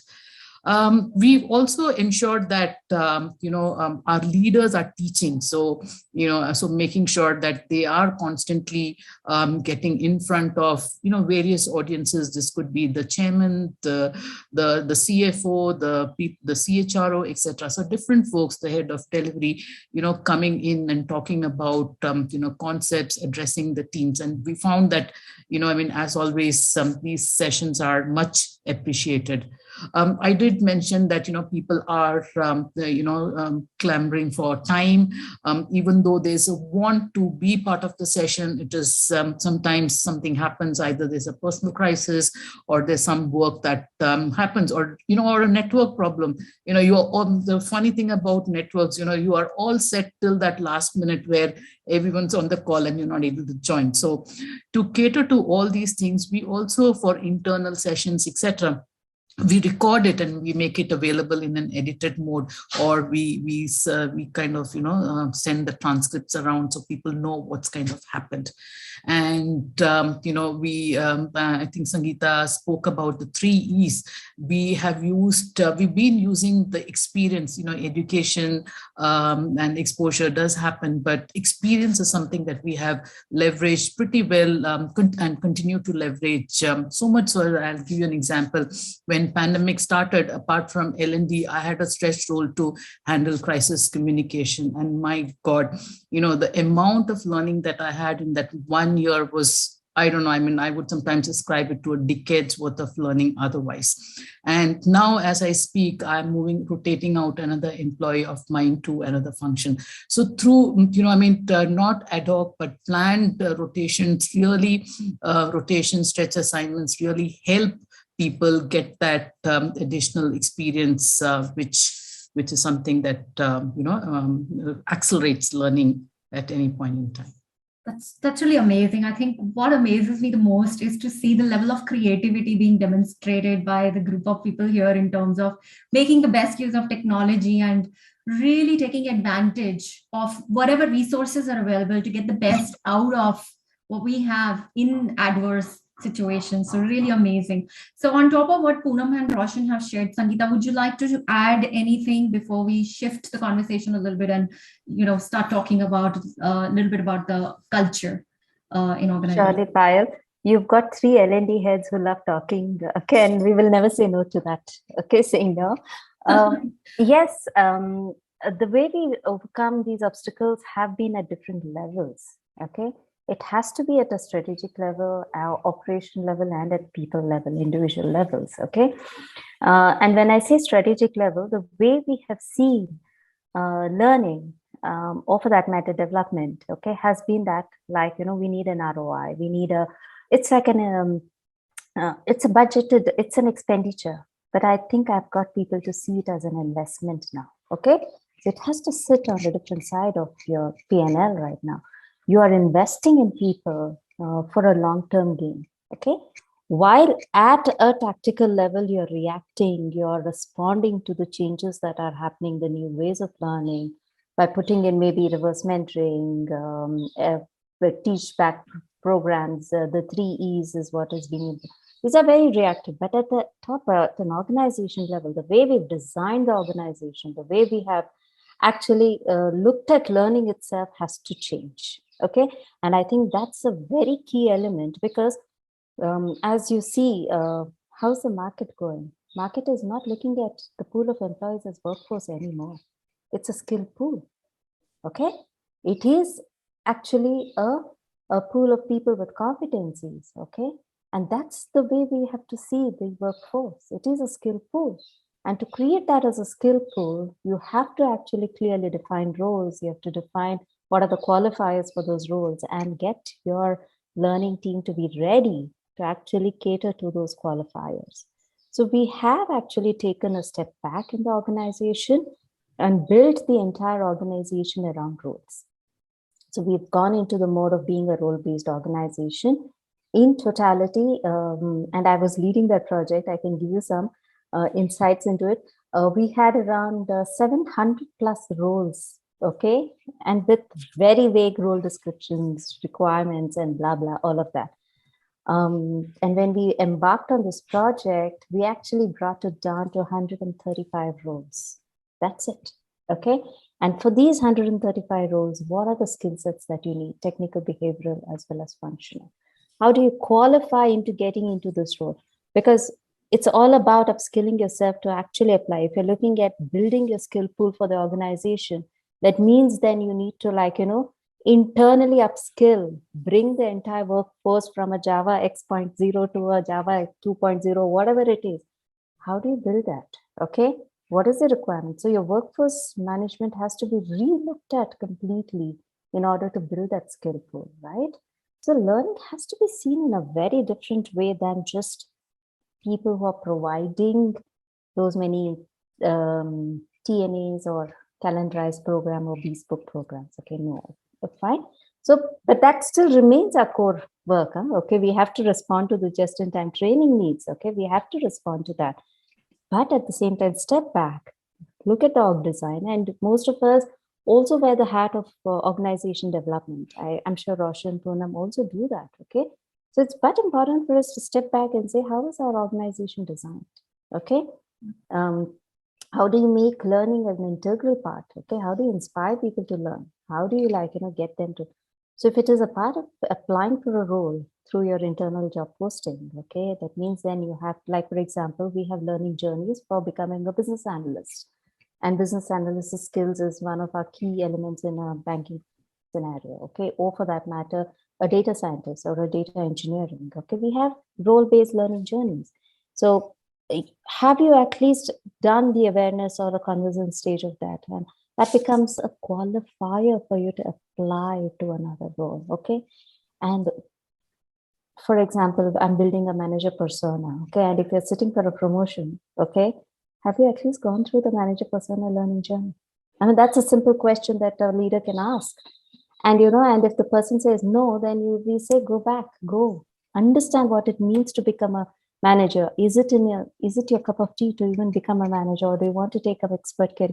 Those conversations. So the way we look at training is not about a skill that you want to add it to, okay? It is about a choice of career. It is about building the skill pool for the organization. It is an investment, okay? And I think that shift is what I see. And I think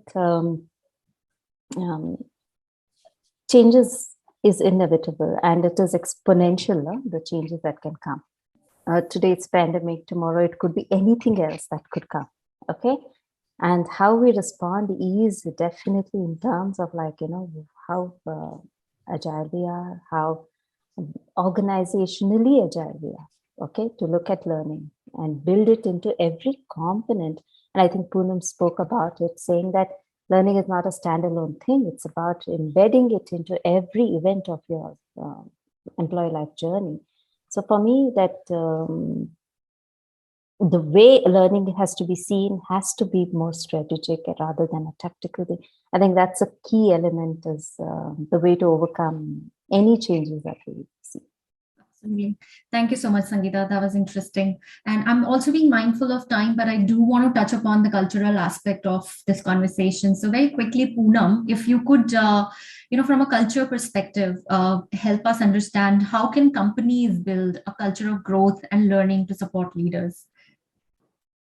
So L&T again is,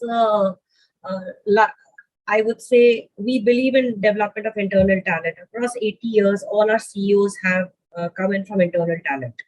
Okay, which means that if you want to have a culture of growth and learning, it has to start with a demonstrated commitment of the top management. There are no two ways about it. It has to be spoken about, it has to be demonstrated, it has to be rewarded, it has to be accelerated career path provided, and that is the only way the culture will get embedded into the system. Where is it that L&D can play a role? Now, when you know very well that your talent has to be groomed from within, then you start finding out at which levels you will start doing an intervention. So we have an intervention which goes across the career path of the employee. At each intervention, we understand what is it that is the requirement of the organization from this person, how best we can deliver it, and we make sure that every such strategic intervention, see, you have your regular routine programs, I'm not talking about that, but these strategic, relevant career building interventions are very, very keenly thought through. They are constantly updated. And even after 10 years, I'm very proud to say this, and this legacy, honestly, I'm carrying it forward. This is a legacy that L&T and the earlier LNOD people, learning and development people have built.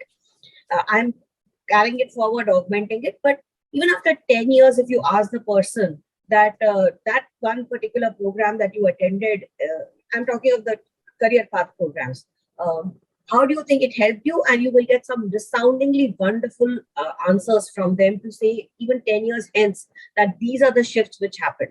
So L&D has a very, very important role in this, in terms of understanding what are the requirements at every stage, making sure that a huge effort is put in ensuring that that quality is delivered in those career path programs. And therefore, you are constantly, like Sangeeta was saying, demonstrated, results being shown that if you take a person through this path, and of course, it's the 70-20-10 principle, in the sense everything will not happen just by the training part. But that 10 is, we take care of 10 and 20 a little bit through action learning projects.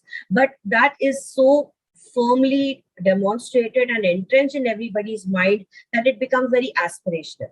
And therefore, the journey continues. And so far, touch wood, we have been doing well. We've received several awards for the approach that we have taken, which gives us a lot of confidence that whether it is industry benchmark, that we are hitting those targets, and of course internally the satisfaction of knowing when leaders say that, okay, this particular program helped us. So what we try to do is sometimes for a leadership program, we called in a past participant who's today a director in the organization, and he comes and says, oh, these were my notes and this is how I learned. And that's like amazing culture. And what else can you ask for in that kind of a culture? Great. Thank you so much, Poonam. So, Roshan, if I have to ask you to share one takeaway with our audience from the whole conversation that we had today, what would that be? So I would say that, remote learning is here to stay. And we've heard this across the board. So therefore, it is important to make learning relevant, accessible, to simplify, to eliminate the unnecessary, and to make sure that there's a strategic imperative and a support and a sponsorship where the leaders are actually walking the talk and making sure that others are seeing that they are invested and doing the right things in terms of doing quarterly check-ins, etc., seeing that things which are supposed to happen, are they happening or not. Great. Thank you, Roshan. How about you, Sangeeta? What would be the one takeaway from you? And then I'll come to you, Poonam. It is tough for me to give you a one takeaway. Okay. But for me, I think there are 5 skills that every leader should have. Okay. The person has to be a visionary. Okay, why? Because what can be the change? What can be the ways that we would need to see the change? So that's one thing. That also makes the person very futuristic, and the sector that we are in, futuristic is a necessary competency that we look at. In terms of somebody who has to be technologist, technology or automation is part of everyday's DNA. So I think how can you be technology savvy is something that you need to be. And of course, goes without saying, how you remain humane. Okay, how you remain that grounded is something that we definitely have to see. One word that I want all of you all to remember is it's no longer VUCA world, it's a e-VUCA world. Okay, and what is that E? It is exponential. So that means whatever comes to you is going to be so fast, so quick, and so exponentially impactful that it's going to give you so little time to react. Okay, and your metal is in terms of how you react. Okay, your worth is determined on how you react to it. So for me, that exponential is one word that I could give you guys with. Amazing. That's very interesting, Sangeeta. Thank you. Poonam, what would be your final word to the audience? One thing is what I would say is today there are various methods of learning. People have explored all of them. So wherever you are reaching out to your employees, whether it is on your a micro learning platform, whether it is your online platform, whether it is your virtual training or your classroom training, make sure that there's quality, high quality built into it at every stage, so that the learning, whatever time that they spend on learning, they feel that they're adding value to themselves. I think that's what something that is asked from us and we owe it to them. Great. Thank you, Poonam. And if somebody has to ask me what are the takeaways, I think there is 3 pages full of takeaways that I have noted from today's session. But one takeaway that I think has been key for me is to understand from this variety of perspectives that were shared is the fact that, we have to be agile in our approach, shifting our approach in line with the changes that are happening at, like Sangeeta said, exponential rate is very, very important. And really looking at what is available to us and how to make the best out of those in those adverse situations that we are faced with day in and day out. So thank you so very much once again, Poonam, Roshan and Sangeeta, for an excellent conversation. I'm sure the audience has had a lot to take away with them. And with that, I will turn it back to Bhavana to see if we have time for some Q&A and then for the closing remarks. Thank you once again, everyone. Thank you. Thank you, Pleasure is all mine. Thank you, Sangeeta, Roshan, and Poonam for sharing those wonderful insights. And thanks, Payal, for wonderfully rolling that conversation. We do have a couple of audience questions here, and I see while Sangeeta has already addressed some of them, I'm going to still come back to all of you and pitch those again. So we have a question here from Neha on reverse mentoring, and she's requested if we can elaborate a bit more on that. What is your approach, and like how do you go about ensuring efficiency when it comes to implementing reverse mentoring programs? So would all of you like to share what's happening in your organization? And Payal, I'm going to request you to pitch in here as well. I can go ahead because I started answering it, then I got distracted with Payal asking me to contribute. So yes, we did try reverse mentoring, but unlike keeping it very generic, because reverse mentoring is looking at your young graduates or people who are like really early in their career, actually grooming or giving tips to the senior folks. We didn't want it to remain vague. So we hovered it around 3 or 4 very key competencies that we see lacking in our leaders. It could be in terms of how to recognize your biases. It could be in terms of being inclusive as in my mindset or digital savviness. So 3 or 4 very specific competencies is what we looked at. And we called in for mentors from the Gen Z or whichever the young millennials were, who volunteered to actually say, yes, I am a person who's digitally savvy and I can mentor somebody. So we actually looked at how this person can actually invest. And we then went about talking to the leaders saying that we have a group of mentors who can train you on digital savviness. I'm just giving you one example. And if you want to be mentored by somebody, then these are the folks you pick and choose. And we did the concept called speed dating, like, speed networking. So we put them together, They work together. And so what I'm saying is you have to have a theme. You have to have an objective as to why you need to do reverse mentoring. If not, it's going to be just a networking conversation. So I think that's helped for us. So. Poonam, would you like to share your thoughts on that next? So we've not been that structured. And then I mean, as Sangeeta was speaking, there were like thoughts exploding in my head on what I could do. So thank you, Sangeeta, for sharing what we did. Sure. But yeah, I mean, in our organization, it is more informal. We have a concept called executive assistants. So all our leadership has executive assistants, wherein one is it grooms them. They make we take people with around 5-7 years of experience and we make them executive assistants to the top leadership team. So they get that perspective. And secondly, what happens is because it's an open relationship and that's again, culturally, it has very open relationship. So the reverse mentoring in that sense also happens because they are giving their inputs in a very open manner to the top management. And that is how it is demonstrated across the organization that knowledge has to flow both ways. Right. So I think, sorry, in the interest of time, I'm just going to add in one question here and I'm going to come to you with that question, Roshan and Payal. So the question is from Pavitra. Her question is, how well has L&D been able to collaborate with other functions in the organization to make programs more effective? And any tips on how are you doing that at your respective organizations?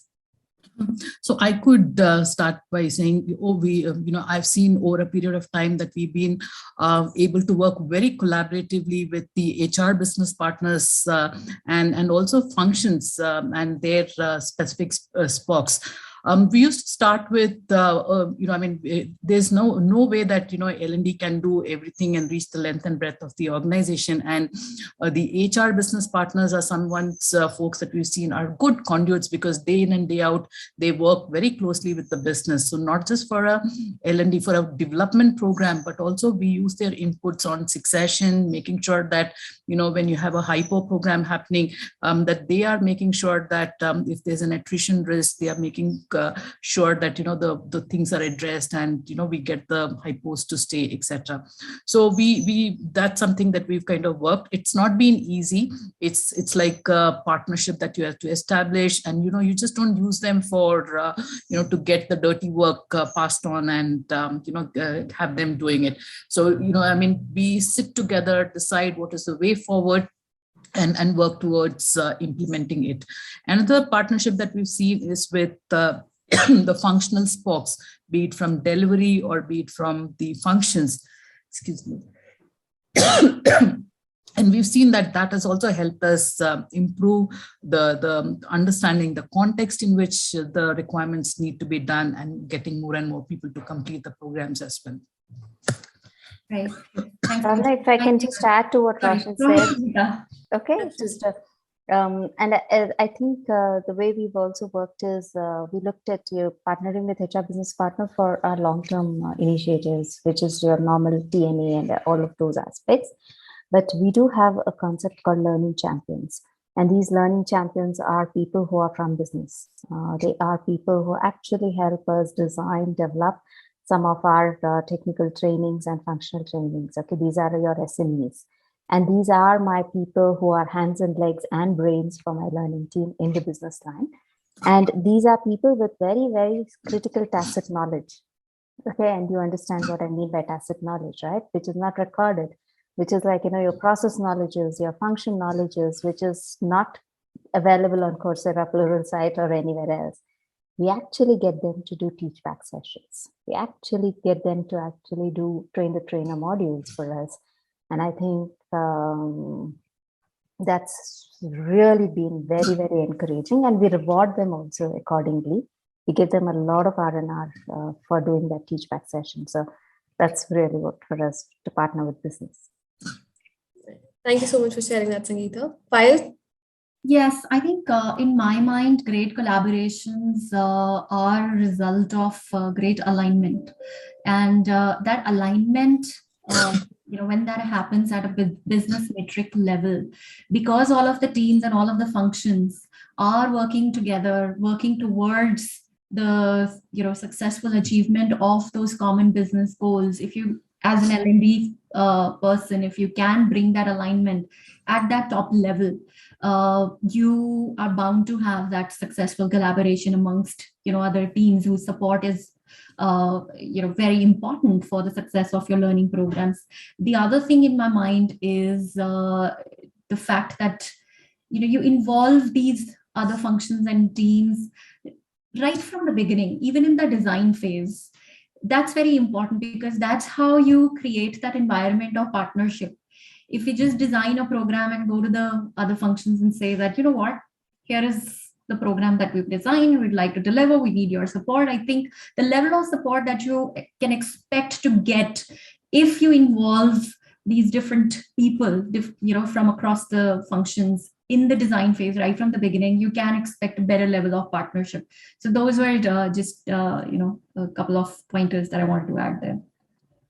Thank you so much for sharing that, Payal. And the couple of other questions which I'm going to request the team to please share with our panelists, and we can get back to our attendees on those questions. Although again, it feels like it's 1 p.m. and we need to close the session for today, but it has been an absolutely exciting session and conversation with all of you to listen to your thoughts, to listen to the best practices and how you are resolving current challenges in the learning ecosystem. And I think like Poonam said, just summing it up, I think learning indeed has to be a demonstrated commitment, especially in the current circumstances. And the current context indeed has actually just intensified the learning for the importance of a learning ecosystem, especially for leaders as they continue to relentlessly navigate uncharted waters, and it just keeps on going on, and there's with no visible end to it. So thank you so much to all our panel speakers, Roshan, Poonam, Sangeeta, and Payal. We have an exciting day coming up tomorrow, where for the first time, we bring a hands-on workshop for our audience. We look forward to seeing you on day 2 of the Leader Camp to learn about change, impact, and engagement in transformative leadership with Laura Oden, co-creator of Emerging Stronger. The timeline for tomorrow's session is going to remain the same as today. With this, we wrap up day 1. Thank you so much, everyone, for joining us. Have a great day ahead and stay safe.